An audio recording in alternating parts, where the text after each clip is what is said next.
अस्सलाम वालेकुम क्लास। आज हम लेक्चर नंबर 8 करेंगे, जिसमें हम लोग एक्सरसाइज 1.3 का क्वेश्चन नंबर 4 करेंगे। आपको याद होगा कि आपने सेट्स पढ़े थे, उसमें आपने commutative property with respect to union पढ़ी थी, जिसमें आपने देखा था कि अगर दो सेट हों तो अगर उनका यूनियन लिया जाए, जैसा कि अगर मेरे पास ये दो सेट हैं ए और बी, ठीक है, इन दोनों का अगर मैं यूनियन लेती हूँ, ए यूनियन बी लूँ या बी यूनियन ए लूँ, तो इन दोनों का आंसर जो है वो इक्वल आता था। ठीक है, तो इसको हमने कहा था commutative property with respect to union, और यही बात इंटरसेक्शन के लिए भी ट्रू थी।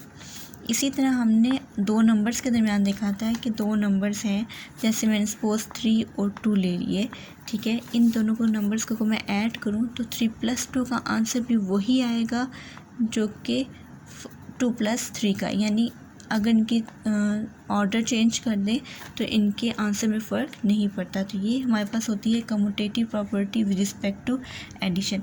अब हम चेक करते हैं कि ये जो कम्यूटेटिव प्रॉपर्टी है विद रिस्पेक्ट टू एडिशन, क्या ये मैट्रिसेस में होल्ड करती है या नहीं।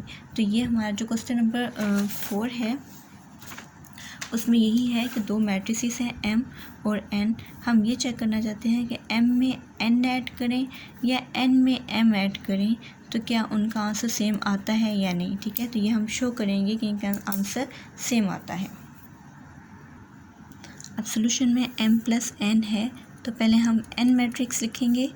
m मैट्रिक्स क्या है हमारे पास, 2 - 4 - 1 6, और फिर हम लोग लिखेंगे n मैट्रिक्स, और वो क्या है 6 8 7 9।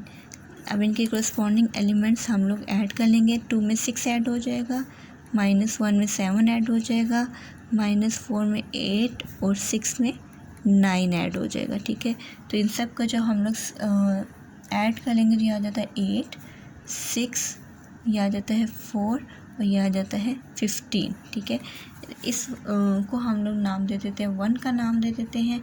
अब हम लोग n+, ये हमारे पास है लेफ़्ट हैंड साइड है।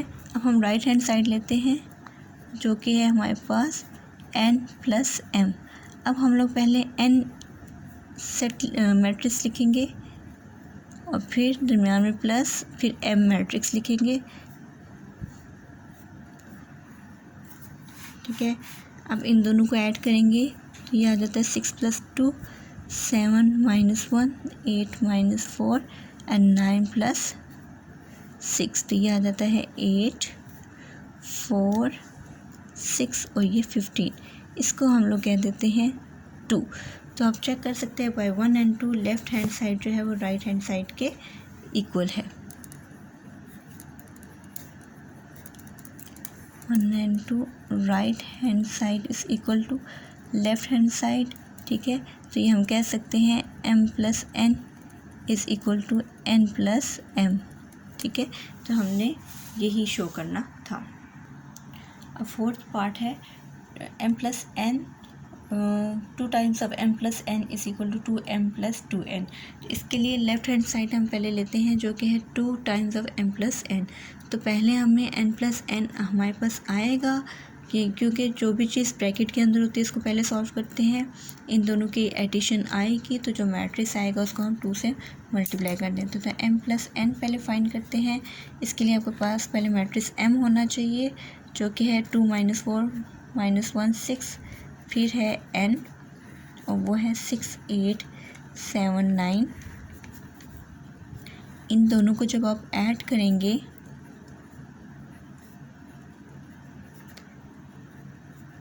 तो ये आपके पास आ जाता है 8 4 6 15।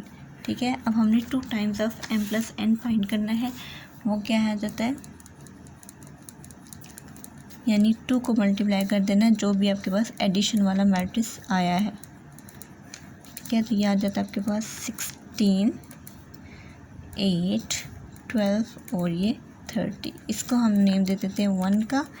अब हम लोग करते हैं 2m, राइट हैंड साइड की तरफ चलते हैं, जो कि है 2m + 2n। पहले हम लोग m मैट्रिक्स के साथ 2 मल्टीप्लाई करेंगे, फिर n मैट्रिक्स के साथ 2 मल्टीप्लाई करेंगे, फिर उन दोनों को ऐड कर लेंगे। तो 2m का क्या मतलब है, 2 × what is m matrix, 2 -4 -1 6।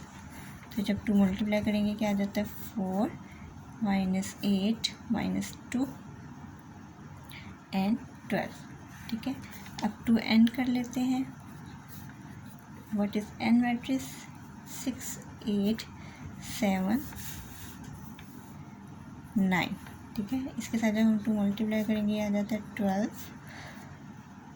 16 14 and 18। अब हम इन दोनों को ऐड कर लेते हैं अकॉर्डिंग टू क्वेश्चन।